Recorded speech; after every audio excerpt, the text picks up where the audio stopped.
오늘 문제 보도록 하겠습니다.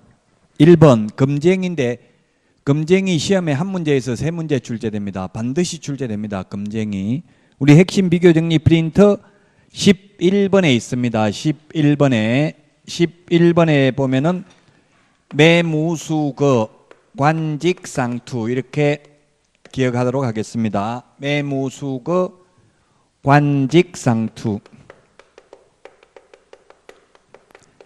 매무수거 1년 이하의 입증액이나 1,000만 원 이하의 벌금, 관직상투 3년 이하의 입증액이나 3,000만 원 이하의 벌금. 개업공개사의 경우에는 임의적 취소, 등록을 취소할 수 있고 취소 안 하면 업무정지할 수 있습니다. 임등치 임취 같은 말입니다. 등록을 취소할 수 있다. 소속공인중개사의 경우에는 자격정지할 수 있습니다.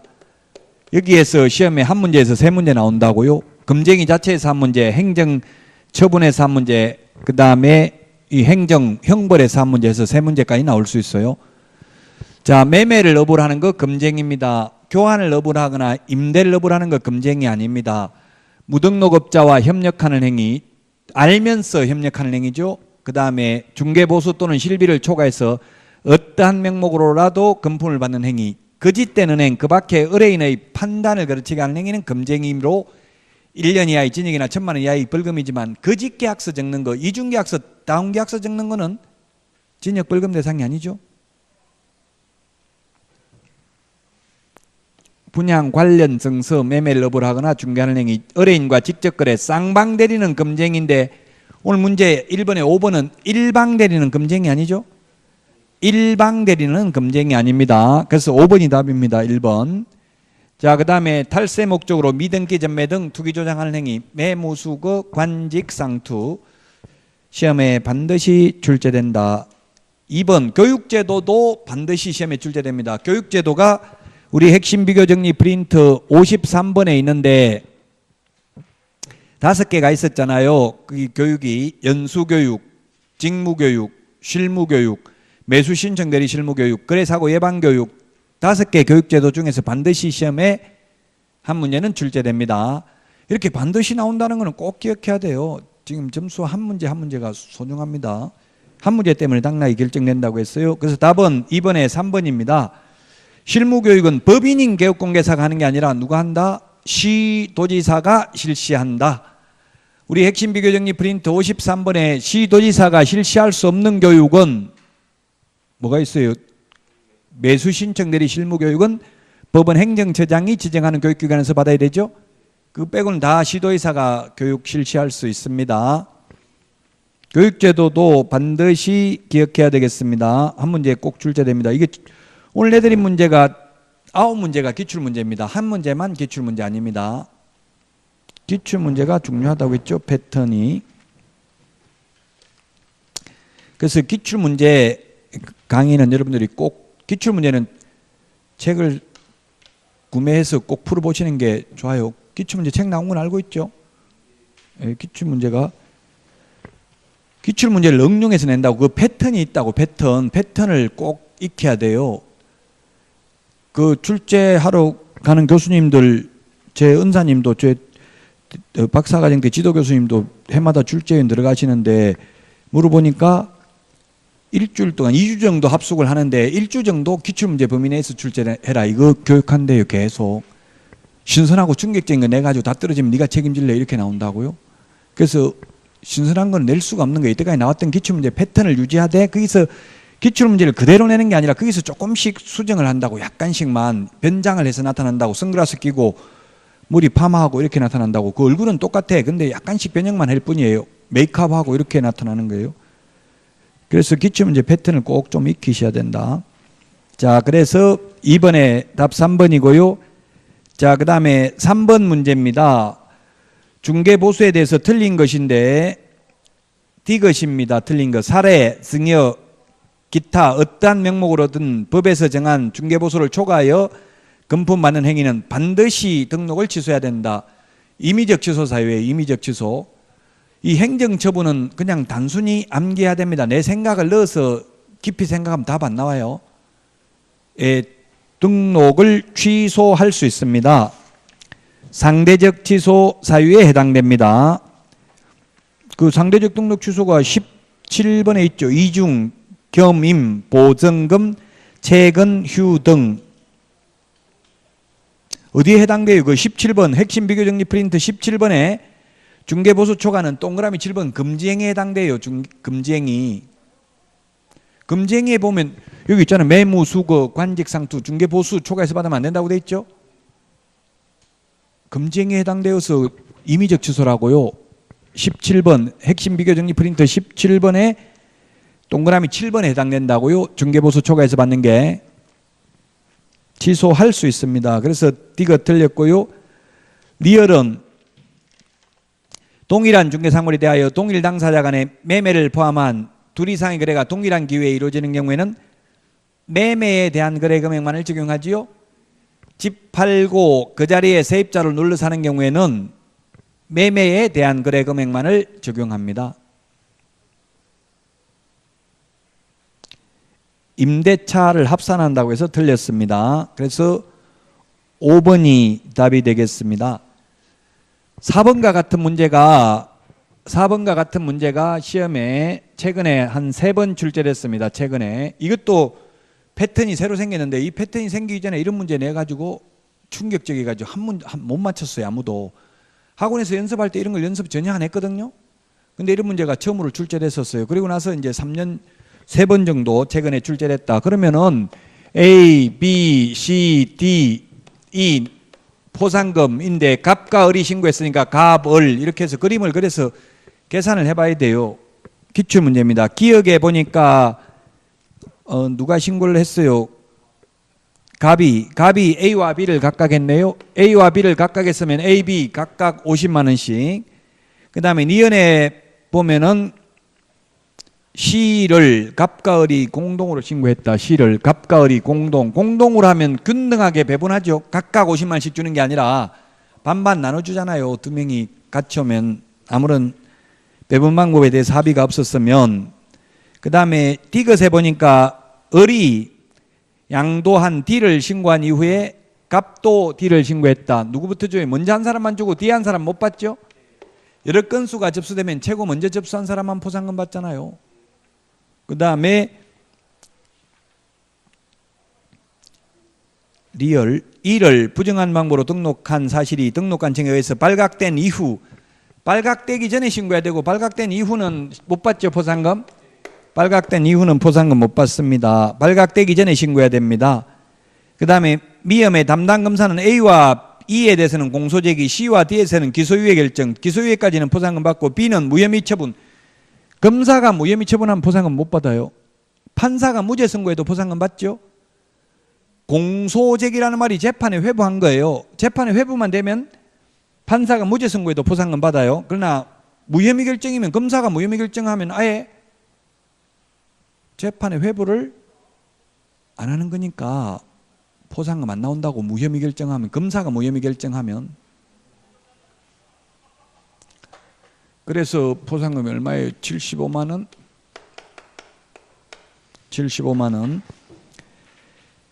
1번이 답입니다. 4번에.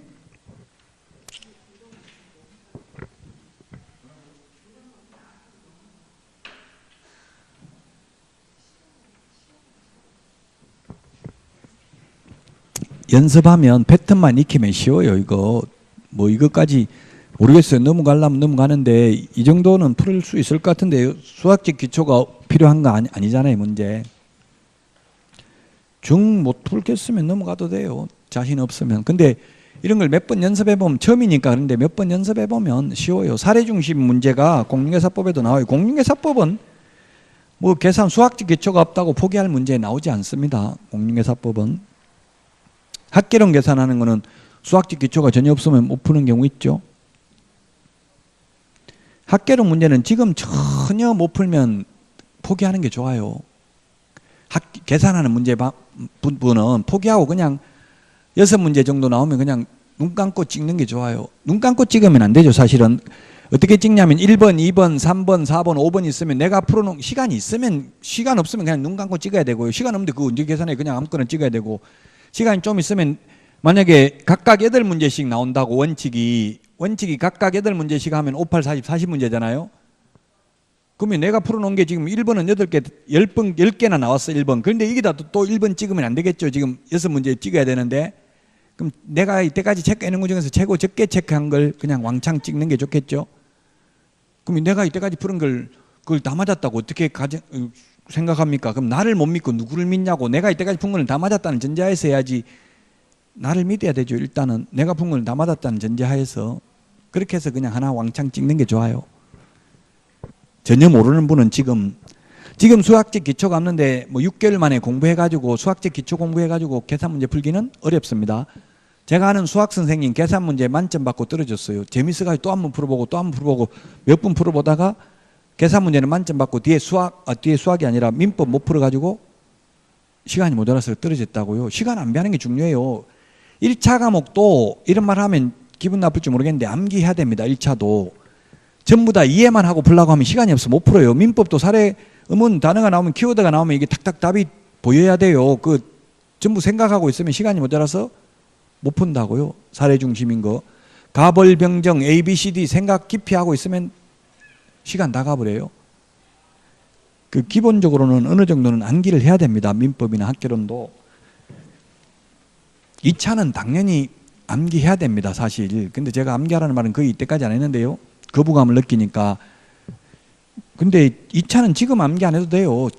시험 보기 전에 제가 2장 내드린 거 이거 1차 보고 나서 2차 보기 전에 그때 이거 암기하면 돼요. 그러면 그때까지 계속 수업 들으면서 듣고 틀리고 고통받고 모의고사 풀어보고 틀리고 또 지금 오늘 내드린 문제 풀어보고 틀리고 계속 스트레스 받으면서 고통받으면서 약간의 스트레스는 좋대요. 건강에. 너무 심하게 받으면 안 좋지만 약간 공부하면서 스트레스 받는 거는 좋잖아요. 하나씩 해결해 나가면 오히려 저는 쾌감을 느끼고 좋던데.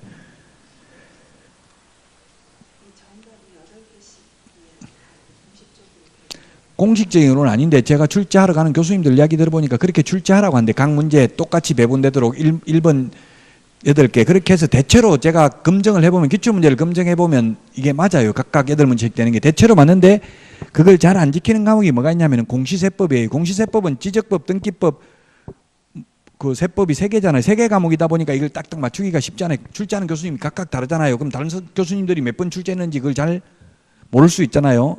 그래서 이걸 8개 패턴을 안 지키는 과목이 대표적인 과목이 공시세법이라고요. 그거 빼고는 대체로 맞아요. 8문제. 그렇다고 해서 공시세법도 터무니없이 뭐 1번만 15개 이렇게 있는 게 아니라 예를 들면 최대 1번이 10개면 나머지 6개는 돼요. 완전히 1번만 다 하고 2번 하나도 없고 이런 건 아니라고요.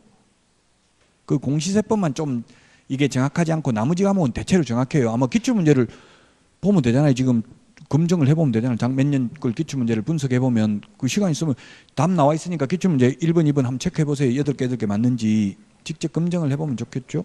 거의 대체로 맞아요. 5번 문제입니다. 5번. 1번이 답입니다. 시장군수구청장이 아니라 시도의사라고 해야 되죠. 자격증과 관련되는 것은 시도의사예요. 자격취소, 자격정지, 자격증 반납, 자격증 재교부 이런 거 전부 시도의사라고요. 그래서 기출문제인데 2차 과목의 특징이 이런 식으로 주어를 잘 바꾼다고요. 장관 들어가야 될 자리에 시도의사 뭐 이런 식으로 패턴이 이렇게 정해져 있다고요. 시장군수구청장 1번 틀렸습니다. 시도지사가 되겠습니다. 6번은 옳은 것은 했는데 답은 2번인데요. 1번은 누가 합니까? 자격 취소는 우리 핵심 비교 정리 프린트 54번에 맨 밑에 나와 있는데 전부 교부한 시도이사고 맨 밑에 청문과 의견 진술 기회만 사무소 관할 시도이사죠. 그래서 6번에 1번은 국토교통부 장관이 아니라 교부한 시도이사가 합니다. 교부한 시도이사. 줬던 자가 빼앗습니다. 뿌린 자가 거둡니다. 시도 뿌린 자가 거둔다고요? 자격증 준 사람이 자격 취소한다고요? 그래서 1번 틀렸고 2번이 맞습니다. 인장 등록 위반은 법에는 6월 이하의 업무정지인데 국토교통부령의 구체적 기준은 3개월입니다. 그래서 2번이 맞고요.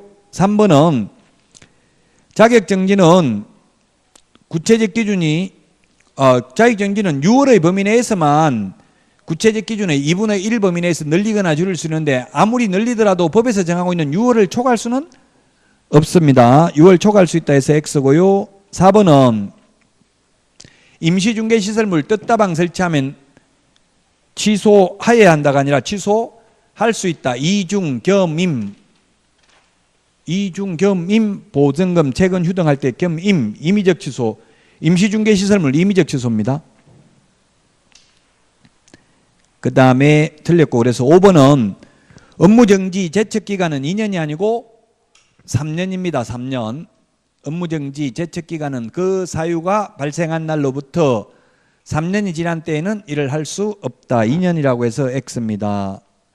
6번에 2번이 답이고요. 7번은 틀린 것은 했는데 답은 4번입니다. 포상금 오늘 포상금 프린트 내드렸잖아요. 공인중개사법에서는 무부양 3개입니다. 포상금 지급하는 게 무등록, 부정한 망보로 등록, 양도 대여하는 거 이 3개만 신고할 때 포상금 주지 명칭 표시 위반했다고 신고하면 포상금 안 주죠. 그래서 답은 4번이라고요. 4번.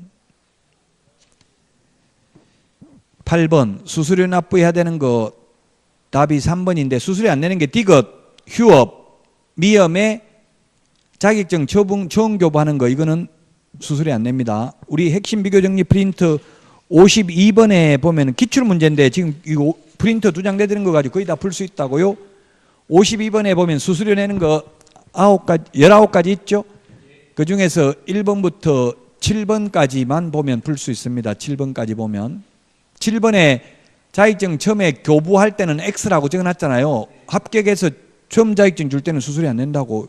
휴폐업도 수수료 안 내요. 8번에 답 3번이고요. 기출문제 이런 식으로 나왔으니까 9번만 기출문제 아닙니다. 9번만.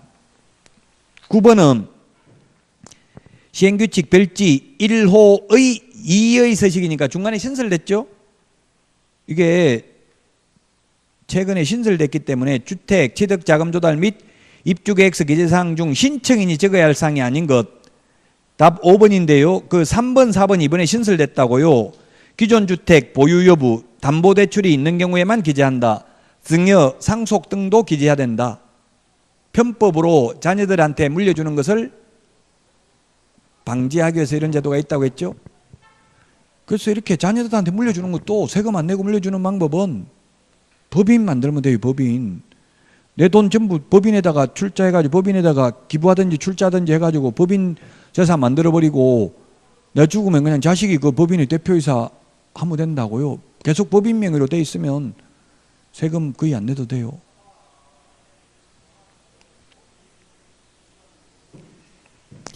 왜냐하면 이게 상담을 해보다 보니까 돈 많은 분들은 자식들한테 세금 안 내고 물려주는 방법이 가장 관심사더라고요. 지금 상속세나 증여세가 세율이 최고 세율이 50%잖아요. 그 지금 예를 들면 한진그룹 같은 경우는 갑자기 돌아가셔서 엄청나게 많겠죠. 상속세를 다 내려고 하면 50%니까 세율이 재산 있는 거에 공제 좀 해준다 하더라도 한 40% 정도 내야 되겠죠. 이때까지 거의 최고 많이 낸 사람이 교보생명 이런 데서 한 1,000억 정도 냈어요. 삼성그룹은 거의 돈 안 냈잖아요. 이재용 부회장이 20억밖에 안 냈거든요. 증여세. 부모님한테 60억 받아가지고 40억 가지고 투자해가 지금 8조 원을 만들었잖아요. 재산을.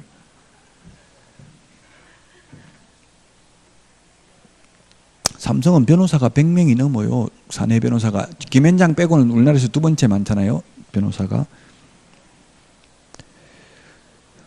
자, 그래서 9번에 답 5번입니다. 접수 일시는 신청인이 적는 게 아니라 담당 공무원이 기재합니다. 접수 일시. 이런 문제가 시험에 작년에 한 문제 나왔어요. 이 문제가 나온 게 아니라 이런 패턴으로. 그래서 이런 거는 틀리라고 낸 거예요. 굉장히 어렵죠. 9번은 서식을 봐야 되니까. 이거 서식 바뀐 거 프린트해서 내드렸어요.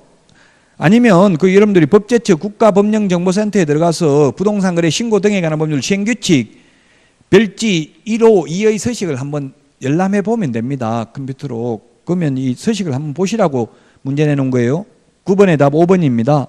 10번은 3년 이하의 전액이나 3천만 원 이하의 벌금, 3년 이하의 전액이나 3천만 원 이하의 벌금, 무부관직상투.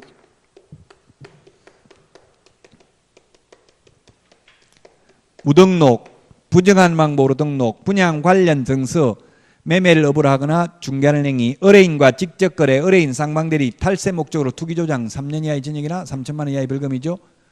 이건 단순히 암기하는 거예요. 내 생각 넣으면 안 돼요. 그냥 단순하게 암기해야 된다. 두 문제 시험에 나옵니다. 행정 형벌이. 이 기출문제잖아요. 10번도 9번 빼고 다 기출문제입니다. 자, 그래서 기역 리언은 뭡니까? 이거 자기 성명을 사용하게 하는 거하고 양도대여하고 똑같아요. 그래서 개업 공인중개사가 자기 성명 사용하게 하는 것은 등록증 양도대여하고 똑같고요. 공인중개사가 자기 성명 사용하게 하는 것은 자격증 양도대여와 똑같아요. 처벌 규정이. 그래서 1년 1,000만 원 맞고요. 리언은 이중 등록, 이중 소속 1년 이하의 징역이나 1,000만 원 벌금 맞아요. 그러나 이중계약서는 징역 벌금 대상이 아니라고 했죠. 거짓계약서 적어도 등록만 취소할 수 있지 징역 벌금은 아니에요. 다만 거짓된 은행 그 밖에 의뢰인의 판단을 그르치게 하는 행위하면 1년 이하의 징역이나 1,000만 원 이하의 벌금입니다. 금지 행위하면. 거짓계약서 적는 거는 개업공개사가 거짓말한 게 아니잖아요. 거짓계약서를 적는 거는 거래 당사자가 자기도 알고 적는 거잖아요. 속인 게 아니고 개업공개사가. 그래서 거짓계약서 적는 거는 징역 벌금 대상은 아니에요.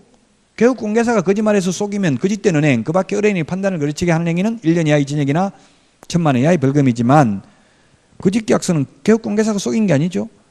오히려 매도인이 거짓계약서 적자고 요구한다고, 다운계약서 적자고 한다고요. 양도소득세 적게내려고. 디귿 리얼 3년에 3천만 원입니다. 탈세 목적 투기 조장 디귿. 리얼은 무등록. 무등록이잖아요. 등록 안 하고 했으니까 3년에 3천만 원 맞죠? 미엄은 양도되어 1년 이하의 징역이나 1,000만 원 이하의 벌금이죠? 이건 행정형벌은 단순히 암기해야 됩니다. 내 생각하지 말고 내 개인 생각 넣지 말고요. 제형 법정주의입니다. 법조문에 있는 그대로 암기해야 됩니다. 두 문제 시험에 나옵니다. 행정벌. 행정처분 두 문제, 행정벌 두 문제. 단순히 암기하는 건 대표적인 케이스입니다. 네 문제면 10점입니다. 이걸 맞추지 않고는 고득점 하기 어렵죠?